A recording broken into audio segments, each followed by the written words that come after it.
Coge un clip. Ahora rómpelo por la mitad. Ese trozo que tienes en la palma, ese alambre doblado ridículamente pequeño, pesa menos que el ala de una mosca. Si lo sueltas sobre tu mano abierta, no lo sentirías caer. El 6 de agosto de 1945, desapareció del universo una cantidad de materia equivalente a ese peso. No se transformó, no se movió, dejó de existir. Y donde estaba, dejó de existir también una ciudad entera, 80.000 personas, en un instante, sin aviso, sin sonido previo, sin nada. Hiroshima. Todo eso, la tormenta de fuego, los edificios arrasados kilómetros a la redonda, las 80.000 muertes, fue consecuencia directa de algo más ligero que lo que tienes ahora mismo entre los dedos. Antes de que sigas leyendo, quiero que te quedes con eso un momento. Porque lo que voy a contarte no es historia, es física. Y la física, en este caso, es mucho más perturbadora que la historia. De niño, me enseñaron una regla que parecía tan sólida como el suelo bajo los pies. La materia no se crea ni se destruye. Puedes quemarla, congelarla, partirla en 1000 pedazos, pero al final del día toda esa materia sigue ahí. Contable, medible, conservada. Lavoisier lo demostró en el siglo XVIII y durante más de 100 años nadie lo cuestionó. Los químicos pesaban sus ingredientes antes de una reacción y pesaban los productos después. Los números siempre coincidían, casi siempre. Había una grieta tan pequeña que nadie la veía. Hasta que en 1905, en una oficina de patentes en Suiza, un empleado de 26 años publicó 3 páginas que lo cambiaron todo. Sin fanfarrias, sin anuncio. El título era casi una pregunta tímida, pero dentro de esas 3 páginas estaba escondida la idea más devastadora que ha tocado papel. La idea era esta, y escúchala despacio porque parece simple, pero no lo es. ¿Y si la masa y la energía no son cosas distintas? ¿Y si son la misma cosa vestida de 2 maneras diferentes? E igual a mc². La conoces. Todo el mundo la conoce. Aparece en camisetas, en tazas, en paredes de colegios. Pero conocerla y entenderla son cosas muy distintas. Hoy quiero que la sientas, que entiendas lo que realmente te está diciendo. Porque lo que te dice debería quitarte el sueño. E es energía, m es masa, y c es la velocidad de la luz. 3 letras, una ecuación. Todo el drama vive en esa c. La velocidad de la luz no es solo un número grande, es un número que el cerebro humano no puede procesar de verdad. Cierra los ojos, ábrelos. En ese parpadeo, la luz ha ido a la luna y ha vuelto, y todavía le sobraba tiempo. Eso es c. Pero en la ecuación no usamos c, la elevamos al cuadrado. Y cuando haces eso con un número ya imposible de imaginar, obtienes algo que no tiene nombre en ninguna experiencia humana. Un 9 seguido de 16 ceros. Ese es el tipo de cambio entre masa y energía. Y ese tipo de cambio lo cambia todo. Piénsalo como el precio del oro. 1 gramo de oro vale miles de veces más que 1 gramo de arena. No porque pesen diferente, sino por el tipo de cambio que les asignamos. La masa y la energía tienen su propio tipo de cambio, y ese tipo de cambio es ese 9 con 16 ceros, lo que significa que incluso una cantidad ridículamente pequeña de masa libera una cantidad de energía que aplasta cualquier cosa que hayas visto u oído. Una bolsa de azúcar, 1 kilogramo, lo que pesa una botella de agua. Con eso podrías abastecer una ciudad entera durante meses, de nada más. Nadie puede hacer eso. La conversión está encerrada detrás de puertas que la naturaleza casi nunca abre. Cuando quemas madera, cuando explotas, TNT, cuando enciendes un motor, técnicamente estás convirtiendo masa en energía. Einstein diría que sí, pero la cantidad es tan absurdamente pequeña que ningún instrumento construido jamás ha podido detectarla. Es como intentar pesar una lágrima en una báscula de cocina. Lavoisier tenía razón, solo que no del todo.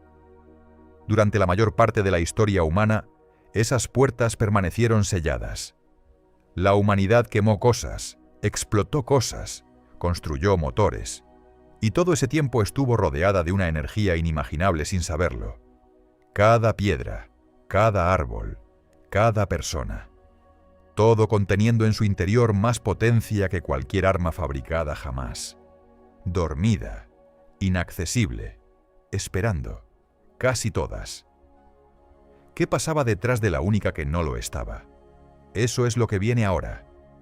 Hay algo que la gente asume sin darse cuenta, que quemar cosas y explotar cosas son versiones del mismo proceso, solo que una más violenta que la otra. Que el TNT y una hoguera hacen lo mismo, pero el TNT lo hace más rápido. Incorrecto. Son juegos completamente distintos. Cuando quemas un trozo de madera, los electrones de los átomos se reorganizan, forman nuevos enlaces, rompen los viejos, liberan un poco de energía en el proceso. Eso es la química, toda ella. Desde una cerilla hasta la explosión más potente que los humanos han fabricado con dinamita. Reorganización de electrones. El núcleo del átomo no se toca, ni se entera. Es como remodelar el salón de una casa sin tocar los cimientos. Puedes tirar tabiques, cambiar ventanas, pintar paredes, pero la estructura que sostiene el edificio permanece intacta.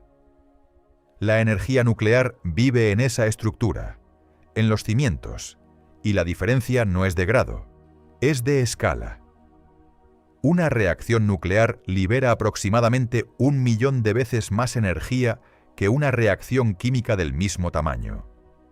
No el doble, no 10 veces, 1.000.000. Por eso un reactor del tamaño de esta habitación puede alimentar una ciudad entera. Por eso existe algo llamado submarino nuclear, una máquina que puede cruzar todos los océanos del mundo sin repostar ni una sola vez. Pero para entender de dónde viene esa energía, tienes que meterte dentro del átomo, literalmente. Imagina que el átomo completo es un estadio de fútbol lleno de gente. Los electrones serían las moscas zumbando por las gradas, y el núcleo, toda la masa real del átomo, sería una canica tirada en el centro del campo. Una canica en un estadio. Así de pequeño es el núcleo comparado con el átomo completo. Y sin embargo, ahí dentro está el 99,9% de todo el peso. Ahora mete la mano en el bolsillo y saca un imán pequeño, de los que se pegan a la nevera. Acércalo a otro imán con el mismo polo. Sientes la resistencia, esa fuerza invisible que los empuja en direcciones opuestas. Ahora imagina esa misma repulsión, pero entre partículas cargadas positivamente, apretadas en un espacio millones de veces más pequeño que ese imán. Eso es lo que ocurre dentro de cada núcleo. Los protones se odian. Llevan toda la existencia del universo intentando escapar el uno del otro, y no pueden. Algo los retiene con una fuerza tan brutal que hace que el electromagnetismo parezca un susurro. Se llama la fuerza nuclear fuerte, y opera solo a distancias increíblemente cortas, solo dentro del núcleo, pero dentro de esas distancias es absoluta, inapelable. Los protones pueden gritar todo lo que quieran, la fuerza fuerte no los escucha, pero mantener esa guerra contenida tiene un coste. El núcleo pesa menos que la suma de sus ingredientes, no como metáfora, literalmente. Toma un protón solo y pésalo. Toma un neutrón solo y pésalo. Ahora únelos y pesa el resultado. El resultado es más ligero. Esa masa que falta no desapareció. Se convirtió en la energía que mantiene todo unido. Como si el precio de construir algo estable fuera pagar con materia. Y ese pago, multiplicado por c², es exactamente la energía de enlace del núcleo. La ecuación no miente, nunca. Ahora hay un patrón que emerge de todo esto, y es el patrón que hace posible la bomba. Piensa en una montaña. A la izquierda están los elementos ligeros, hidrógeno, helio. A la derecha están los elementos pesados, plomo, uranio. Y en la cima exacta de esa montaña, en el pico más alto, está el hierro. El hierro es el núcleo más estable que existe, el más satisfecho, el que menos quiere cambiar. Todo lo que está a su izquierda quiere subir hacia él, fusionarse, crecer, llegar al pico. Todo lo que está a su derecha quiere bajar hacia él, romperse, dividirse, llegar al pico desde el otro lado. Y en ambos movimientos, hacia arriba o hacia abajo, se libera energía. El universo entero está rodando lentamente hacia el hierro. Todo, sin excepciones.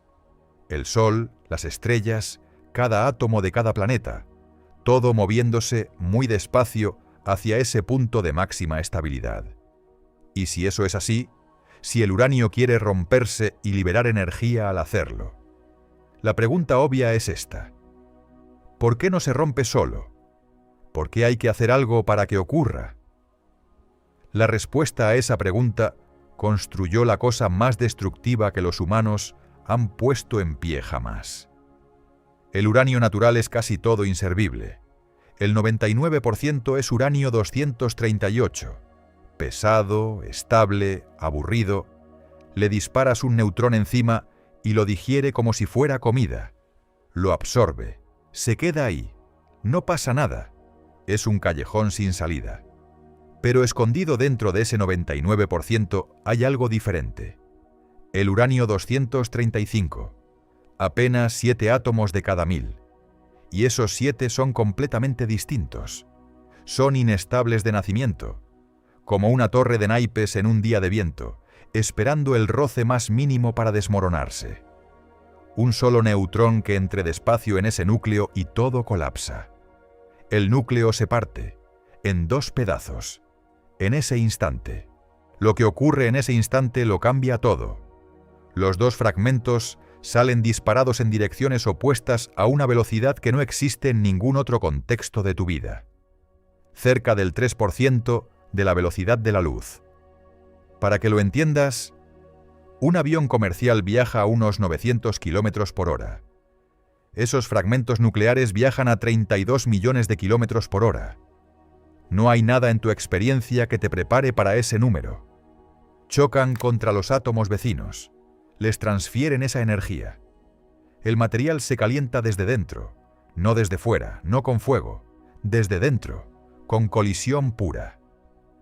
Eso es el calor nuclear. No llamas, impacto. Y en ese mismo instante, junto con los 2 fragmentos, salen volando 2 o 3 neutrones libres. Ahí está todo. Esos neutrones no se pierden. Cada uno viaja dentro del material buscando otro átomo de uranio 235. Si lo encuentra, ese átomo también se parte. Lanza más energía, lanza más neutrones. Esos encuentran más átomos, más roturas, más neutrones. 1 se vuelve 2, 2 se vuelven 4, 4 se vuelven 16, 16 se vuelven 256.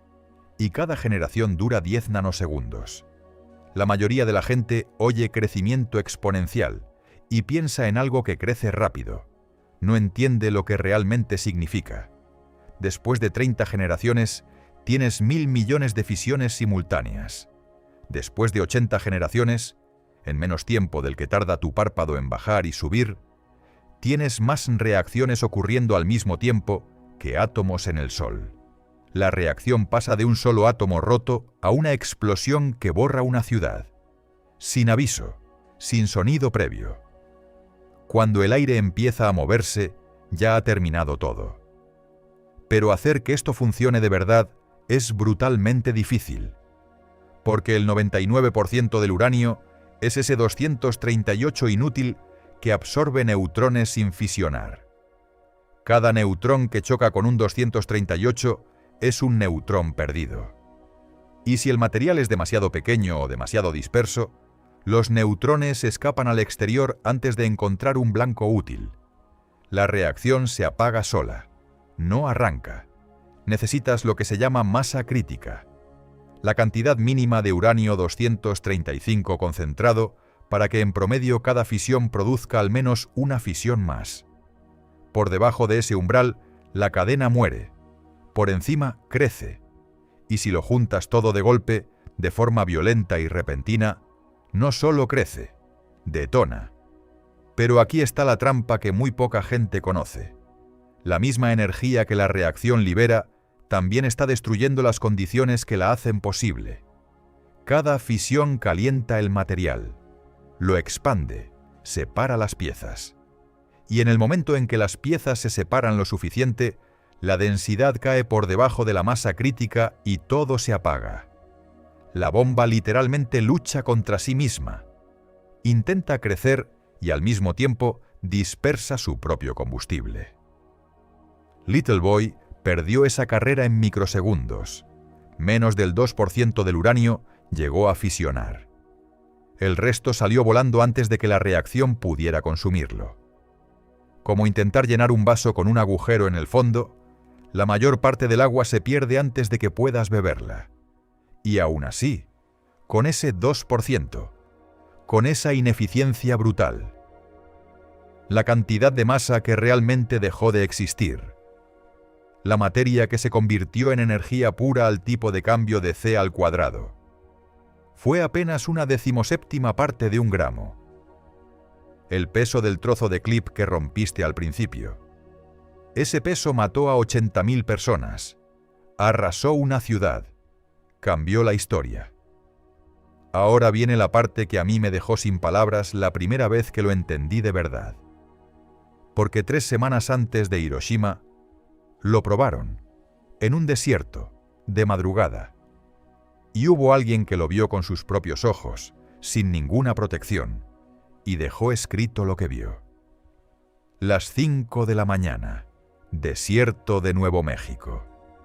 16 de julio de 1945. Estaba a unos 30 kilómetros del punto cero. Repartieron gafas de soldadura, del tipo que usan los soldadores para no quedarse ciegos mirando el arco eléctrico. Las miré. Las dejé a un lado. Pensé, el peligro real para los ojos es el ultravioleta, y el cristal normal lo bloquea. Así que me metí en la cabina de un camión, me senté y miré a través del parabrisas sin nada entre mis ojos y lo que estaba a punto de ocurrir. Que yo sepa, fui el único que vio la prueba Trinity completa, de principio a fin, a simple vista. Primero fue la luz, no una luz brillante, la luz, una blancura absoluta que borró todo lo demás, las montañas, el horizonte, el cielo, como si alguien hubiera apagado el universo y encendido algo diferente en su lugar. Duró un instante. Luego vino la bola de fuego, naranja, roja, blanca, retorciéndose hacia arriba, expandiéndose, devorando el cielo. Después, casi 2 minutos más tarde, llegó la onda de choque. Un golpe sordo contra el pecho. Un trueno que rebotó en las montañas y siguió rebotando. Los demás científicos aplaudieron. Algunos se abrazaron. Había alivio. La teoría era correcta, los números funcionaban, lo habíamos conseguido. Yo también lo sentí, durante unas horas. Luego vino otra cosa, una sensación más silenciosa. Como cuando te despiertas de un sueño muy intenso y tardas unos segundos en recordar que es real. Que todo es real. Que lo que acabas de ver no es un experimento, es un arma. Y que en 3 semanas, exactamente 3 semanas, esa misma física iba a caer sobre una ciudad llena de personas que estaban desayunando, yendo al trabajo, llevando a sus hijos al colegio. Hiroshima, Nagasaki. Recuerdo estar en un restaurante en Nueva York, semanas después, mirando por la ventana, viendo los edificios, la gente en la acera, los coches, y pensando, ¿para qué construyen todo esto? ¿No entienden lo que existe ahora? ¿Lo que puede hacer en un instante lo que tardaron décadas en construir? Me llevó tiempo salir de ese pensamiento. Mucho tiempo. Pero hay algo que entendí después. Algo que creo que es lo más importante de todo lo que te he contado hoy. Esa energía no la creamos nosotros. Estaba ahí. Había estado ahí desde antes de que existiera la Tierra. El uranio que cayó sobre Hiroshima fue forjado en el interior de una estrella que murió miles de millones de años antes de que existiera el Sol. Esos átomos viajaron por el espacio, cayeron en la roca, esperaron 4.500 millones de años enterrados. Y nosotros simplemente encontramos la llave que abría su cerradura. No inventamos la energía, descubrimos cómo liberarla.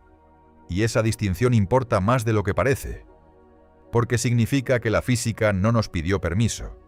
La ecuación existía antes de que existiera Einstein, antes de que existiera el ser humano, antes de que existiera la Tierra.